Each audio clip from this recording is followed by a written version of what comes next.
हाय, आपके साथ मैं हूँ Surabhi Sharma. India TV YouTube channel subscribe करिए, बेल आइकन दबाएं। पिछले एक दिन में देश में 4 लाख से ज्यादा केस आए, 4000 से ज्यादा मौतें हुई। ऐसे आंकड़े जरूर सबको परेशान करते होंगे।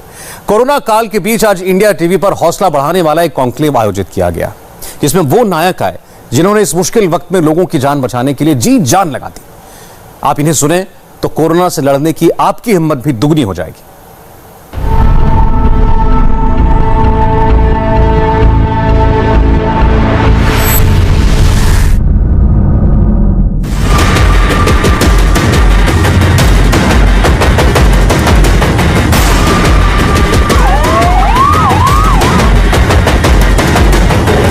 कोरोना को हराने के लिए लड़ना होगा, हौसले बुलंद रखने होंगे। इंडिया टीवी कॉन्क्लेव में ऐसी शख्सियत आई जिनको सुनकर आपकी हिम्मत दोगुनी हो जाएगी। सोनू सूद की पहचान शायद पिछले साल से पहले तक एक एक्टर के तौर पर, एक अच्छे इंसान के तौर पर रही हो, लेकिन आज दुनिया उनको कई नामों से बुलाती है। कोई उन्हें सुपरमैन कहता है, कोई इनको देवदूत कहता है, कोई इनको फरिश्ता कहता है। सोनू जी, आपको ये सारे नाम जब आप सुनने को आपको मिलते हैं, लोग आपसे मिली मदद से जब उनकी तकलीफें दूर होती हैं, वो खुशी से रोते हैं, या आप किसी के गम में शरीक होते हैं, लोग आपको अपने परिवार का सदस्य मानते हैं, तो कैसा लगता है?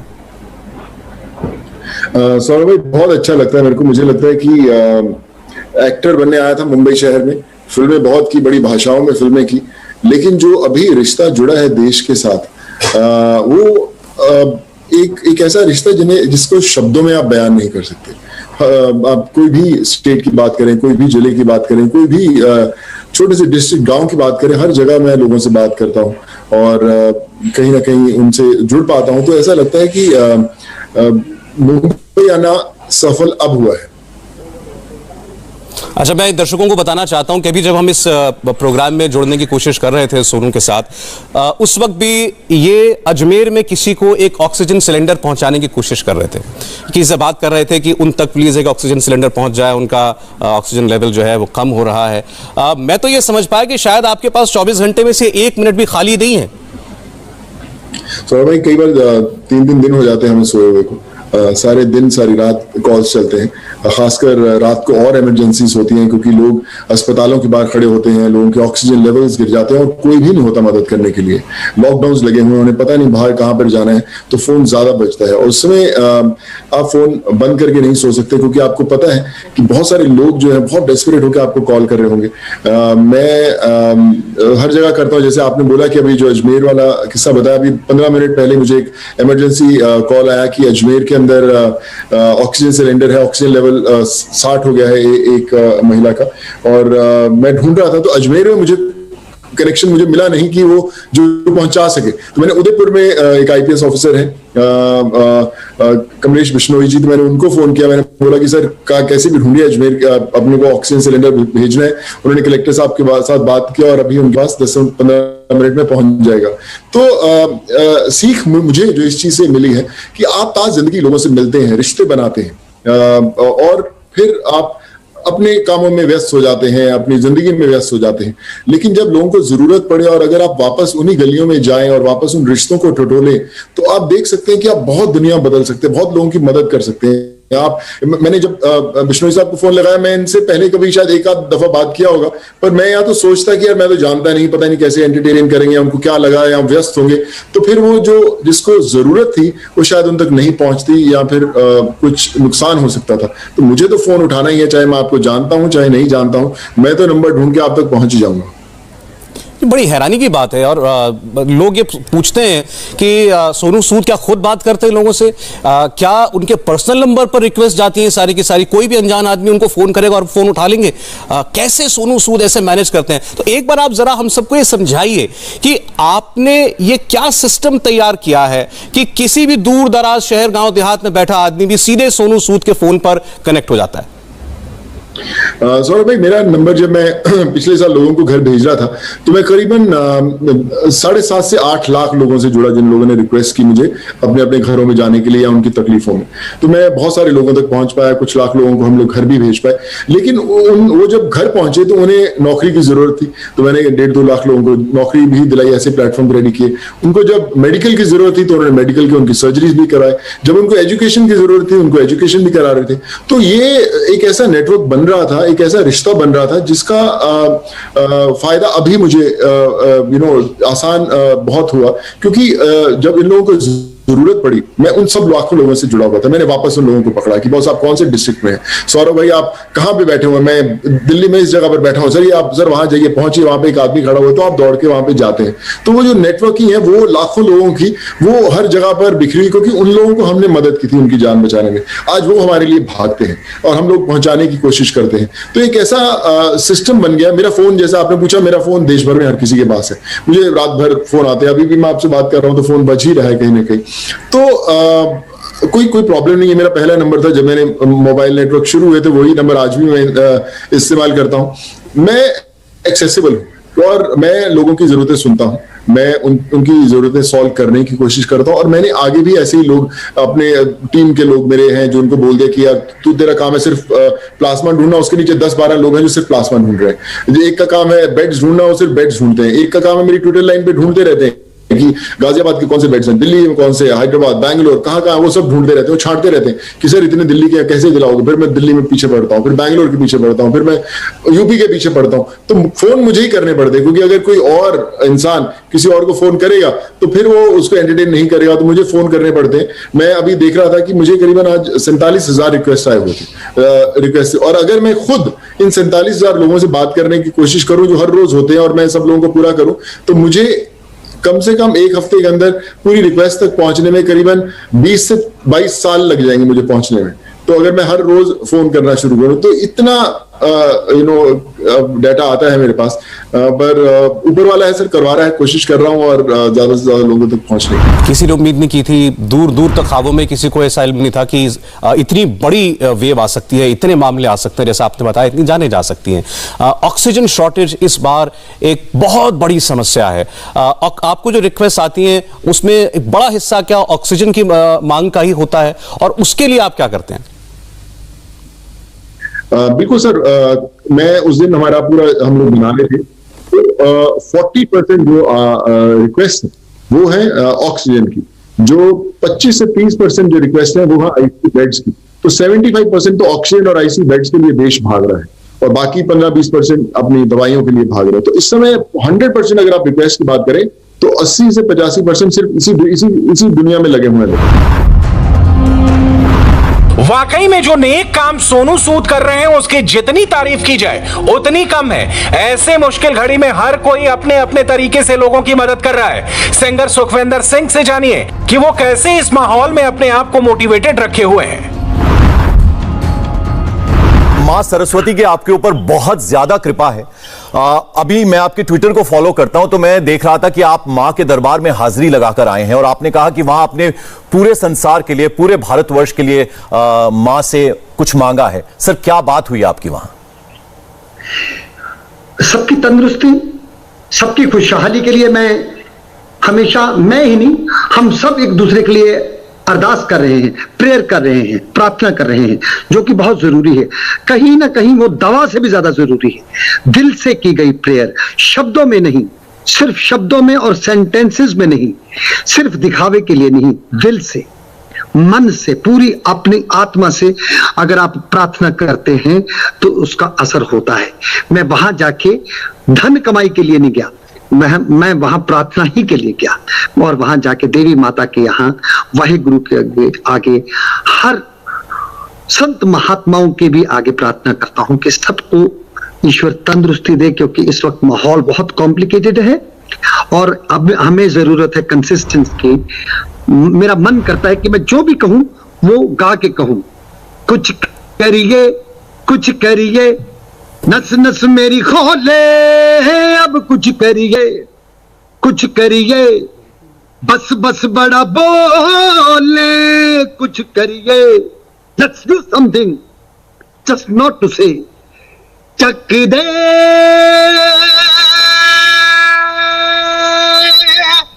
चक दे इंडिया, चक दे इंडिया। मैं चाहूंगा कि आखिर में कोई स्तुति भगवान शंकर की या फिर गुरु नानक जी का कुछ अगर आप हमें सुना दे तो बहुत अच्छा होगा। जगत दुलारे तेरे राज दुलारे, कर देन जय जयकार, शिव कैलाशों के वासी, धोली धारों के राजे, शंकर संकट हरता, शंकर संकट हरता। सुखविंदर सिंह की तरह मशहूर गायक शान के सुर भी आपके चेहरे पर सुकून ले आएंगे। शुरुआत करना चाहते हैं आपके उस पॉजिटिव सा एक सुर के साथ, जहां पर लोगों को लगे कि हाँ, दुनिया में होप है और हमें जीना है। बिल्कुल बिल्कुल जोयता, वैसे आपकी इस अभियान में शामिल होकर मुझे बहुत खुशी हो रही है कि यहाँ लोगों को पॉजिटिव मैसेज हमें पहुंचाना है और लोगों को ये बात लोगों के कानों तक ही नहीं, उनके दिलों तक पहुंचाना है कि अगर हम सही सतर्कता से आगे बढ़े और निश्चय ही हम जीतेंगे, कोरोना हारेगा। और पिछली बार भी काफी हद तक हम बात को संभाल चुके थे हम पूरे देश ने, लेकिन ये जो सेकंड बार ये जो कोविड का ये अटैक हुआ है हम पर, इससे हम काफी ज्यादा हिल चुके हैं और हमारी जो एक पॉजिटिविटी जो थी वो काफी हद तक, क्योंकि इस बार का हमला, कोरोना का हमला कुछ ज्यादा ही भारी हुआ है सब पे। तो लेकिन हमें अपनी जो मनोबल है उसे हारना नहीं है और अपनी पॉजिटिविटी को जगा कर रखना है।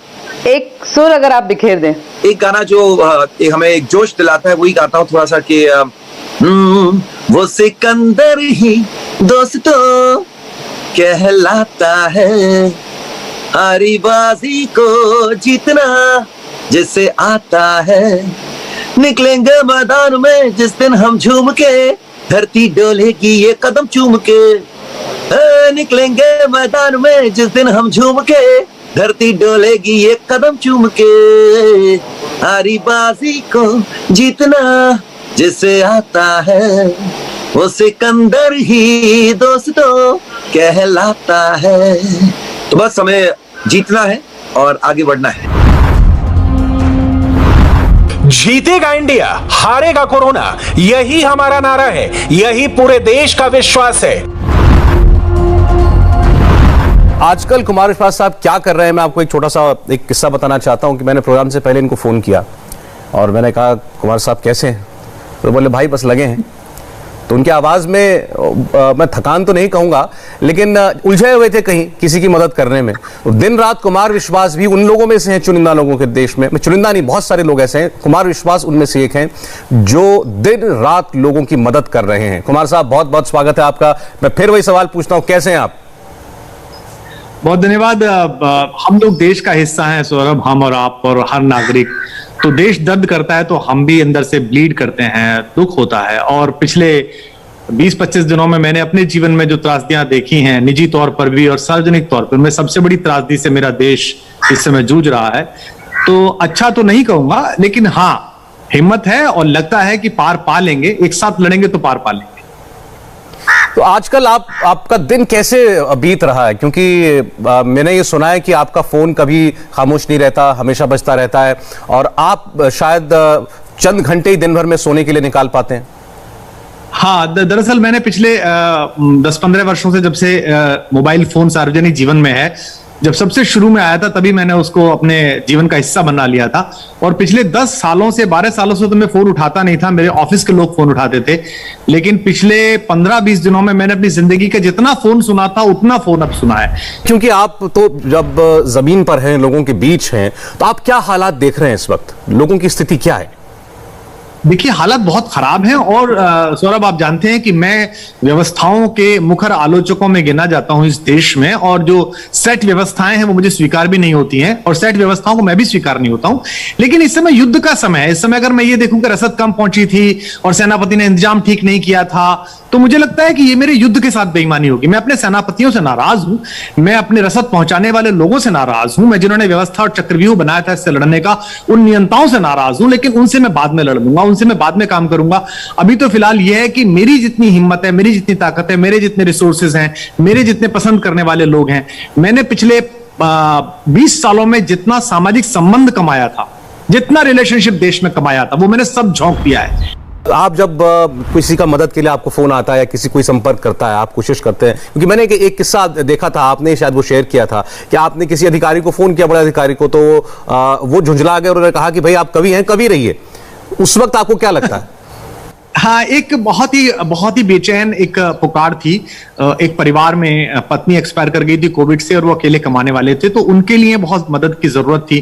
तो मेरे एक मित्र हैं, उत्तर प्रदेश सरकार में मंत्री हैं और बड़े बहुत लोगों की सहायता करने वाले, इन दोनों कोविड में काफी काम कर रहे हैं, ब्रजेश पाठक। तो मैंने ब्रजेश भाई को बोला कि यार ब्रजेश भाई, उस जिले में जरा बात करा दीजिए। उन्होंने कहा कुमार भाई अभी रुकिए, मैं लाइन पर कलेक्टर को लेता हूँ।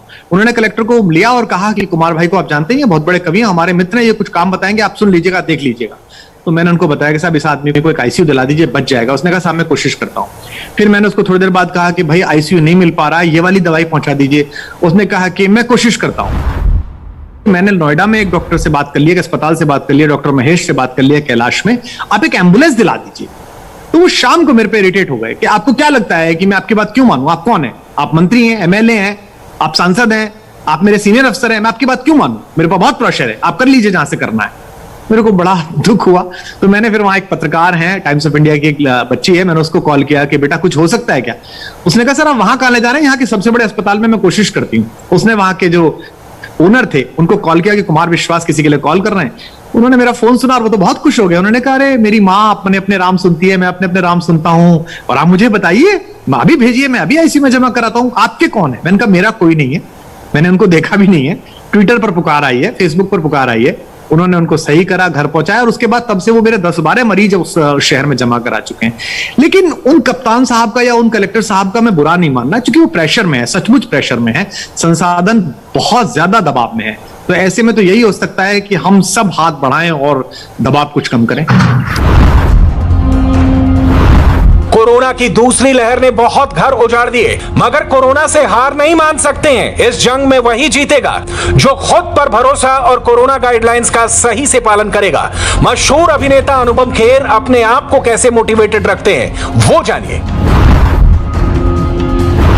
आज जो है हम अनुपम खेर साहब एज एन एक्टर नहीं, बल्कि जो आपकी लाइफ कोच और मोटिवेटर की भूमिका है, उसमें आज आपसे हम बात करना चाहते हैं।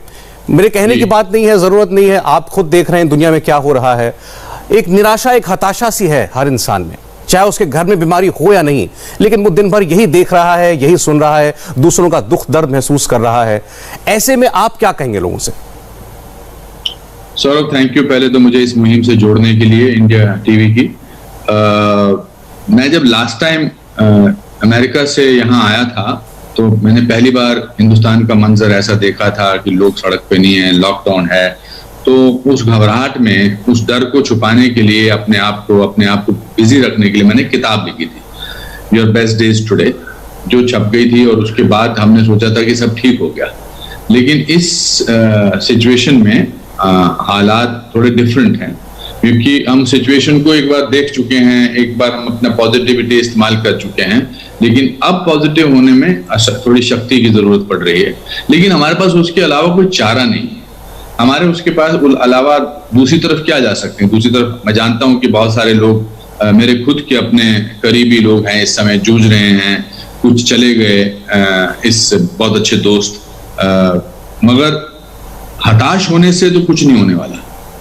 हाँ, हमें जरूरत है मेडिकल इक्विपमेंट की, हमें जरूरत है संवेदना की, हमें जरूरत है कंपैशन की, लेकिन फिर भी हमें अपने मुहिम को आगे बढ़ाना है। हमें अपने इस बारे में जरूर सोचना है कि इस लड़ाई को या हमें जीतना है, इस कोरोना वायरस की बीमारी को हमें भगाना है, जिसका अपना एक सिस्टम है, अपना एक तरीका है। सरकार अपना काम करेगी, नागरिक अपना काम करेंगे, मगर हिम्मत नहीं हारनी। हिम्मत अगर हार दी तो फिर मेरा जो मानना है कि इस बीमारी से अफकोर्स जिन लोगों को बहुत ही एक्यूट परेशानियां हैं वो मेरी बात को शायद तिरस्कार कर सकते हैं कि ऐसा थोड़ा होता है, पॉजिटिविटी से नहीं होता है कुछ भी, मगर मैंने ऐसे बहुत सारे पेशेंट्स देखे हैं जो पॉजिटिव रह के ठीक हुए हैं। जो दवाइयां हैं उनका तो अपना काम चल ही रहा है, लेकिन माहौल को देखकर, आसपास लोगों को देखकर उसको उससे लड़ना ही है और आने वाली पुश्तों को हमें बताना ही है कि कैसे हिंदुस्तानियों ने, भारतीयों ने इस मुश्किल की घड़ी में साथ होकर कैसे हमने इस जंग से लड़ाई की थी और फिर जीत हासिल की थी। मैंने देखा था ट्विटर पर आपने रामधारी सिंह दिनकर जी की एक कविता वो शेयर की थी और उसके बोल जो हैं वो आज हर किसी को मुझे लगता है थोड़ी सी राहत और सुकून और हौसला देंगे। हाँ, देखिए कितने रामधारी सिंह जी दिनकर जी ने कितनी कमाल की लाइनें बोली हैं। वो तिमिर कितना भी गहरा, वो रोशनी पर लाख पहरा, सूर्य को उगना पड़ेगा, फूल को खिलना पड़ेगा। वो समय कितना भी भारी, हमने ना उम्मीद हारी, दर्द को झुकना पड़ेगा, रंज को रुकना पड़ेगा। सब थके हैं, सब थके हैं, सब अकेले, लेकिन फिर भी आएंगे मेले, साथ ही लड़ना पड़ेगा, साथ ही चलना पड़ेगा। वो तिमिर कितना भी गहरा, वो रोशनी पर लाख पहरा, सूर्य को उगना पड़ेगा, फूल को खिलना पड़ेगा। कोरोना ने बॉलीवुड पर भी ब्रेक लगा दिया है। सुपरस्टार्स ने अपने को घरों में बंद कर दिया है, लेकिन बावजूद इसके हर किसी को यकीन है कि कोरोना हारेगा और इंडिया जीतेगा। कोरोना और लॉकडाउन के बीच जैकलिन फर्नांडीज ने फैंस को खास मैसेज दिया है। मैं जानना चाहूंगी कि किस तरह से आपकी जिंदगी को इस दौर ने इफेक्ट किया है, या आपका नजरिया क्या है? Right now with what the country is going through, ये इस पैंडेमिक में बहुत कुछ बदल गया। What we are seeing, even though in the news, हर जगह में हमेशा बैड न्यूज सुनते हैं, देखते हैं, टॉक्सिक न्यूज, डेविस्टेटिंग न्यूज। पूरा देश I think is like going through a huge crisis. So, but what I'm also trying to see is the positivity in the unity that I'm also seeing, people coming out to help. So for me, I wish I had done this sooner, but this really affected me in such a way where I felt I wanted to do something to give back, and I really wanted to help and do my own bit. So zindagi बहुत कुछ बदल गया, but for me in a way what I'm trying to see is the positive side, and I've just launched a foundation of my own, and it has honestly been life changing, because ever since we've started working on it, like for me, I think this has been one of the most life changing things that has ever happened to me, and I really hope that it grows and we can help as many people as possible. Jacqueline, जब आज दौर ऐसा चल पड़ा है कि घर से आप एक कदम बाहर रखते हो तो घर में जो बाहर बैठे हैं उनको चिंता हो जाती है कि बाहर मत जाओ, या जाओ तो ये करो, ये ध्यान रखना, वो ध्यान रखना। So as you said, charity begins at home. अगर मैं आपसे पूछूं कि जब आप घर से बाहर निकलते हैं तो आपके पेरेंट्स का क्या कहना होता है, और आप क्या एहतियात बरतती हैं, आप क्या कुछ करती हैं? I don't actually step out. मैं घर पे रहती हूँ, and I think that is one of the most important things people can do.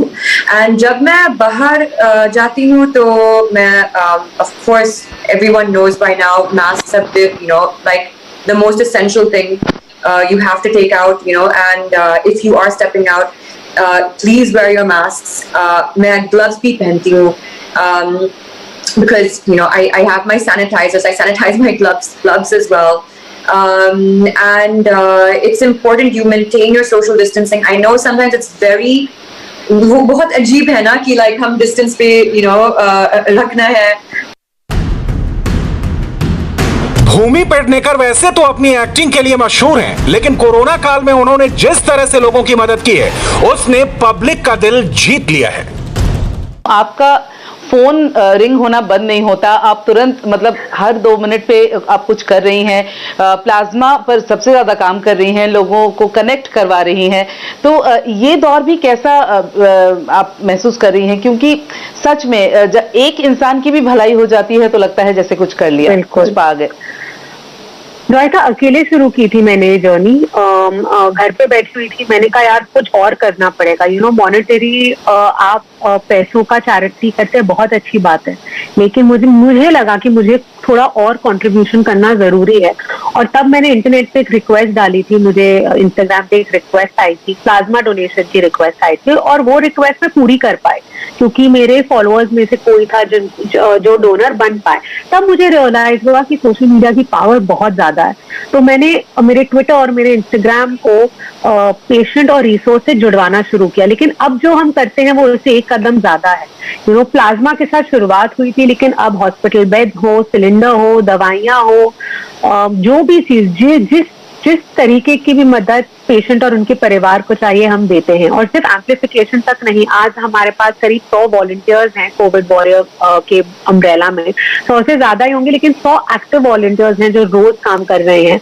तो अगर जैसे हमारे पास कोई लीड आता है या मेरे वॉलंटियर्स के पास या किसी और इन्फ्लुएंसर के पास कोई लीड आता है जो हम तक पहुंचता है, हम कोशिश यही करते हैं कि हम सारी कोऑर्डिनेशन करके उस पेशेंट को उस चीज तक पहुंचा दें। तो वो हॉस्पिटल बेड हो तो उसके लिए साम दाम दंड भेद जो करना पड़ता है हम करते हैं। लाइक हमारे सारे वॉलंटियर्स, मी इंक्लूडेड, सबको पर्सनल कॉल्स कर रहे हैं, डॉक्टर्स को, from ward boys to people in power, people in ministries to administrate, जहाँ जो हो सके, शायद कोई रिश्तेदार हो जो हमारे काम आ जाए, जहाँ जो हो सके हम कोशिश कर रहे हैं। और अब तक ये नहीं कहूंगी कि 100% हमारा रिजल्ट है, वो पॉसिबल नहीं है क्योंकि समय ही ऐसा है। बहुत सारी ट्रेजेडीज हुई है, लेकिन बहुत सारे ऐसे पेशेंट्स भी हैं जिनको हम बहुत बड़े वे में मदद कर पाए, और वो हमारे लिए सबसे बड़ा मोटिवेशन फैक्टर होता है। कोरोना काल में जो लोग मदद कर रहे हैं उनको देश सलाम कर रहा है। कोरोना बहुत खतरनाक है, लेकिन इसको हराना भी संभव है। अपने हौसले बुलंद रखने होंगे, मास्क पहनना होगा और बेवजह घर से नहीं निकलना होगा। जब मिलकर लड़ेंगे हम तो जीतेगा इंडिया, हारेगा कोरोना। बंगाल के ताजा आंकड़े आ चुके हैं कोरोना के, और ये वाकई परेशान करने वाले हैं। इसकी पूरी डिटेल एक ब्रेक के बाद।